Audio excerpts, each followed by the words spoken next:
naman po, naibigay ko naman po yung best na performance ko po. Ngayong second round po.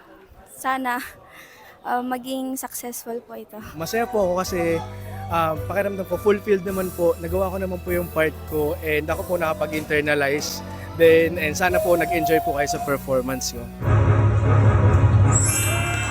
Stars kay Hasan at 20 stars kay Hasa. Hasa, ikaw! Sobrang saya po. Maraming salamat po.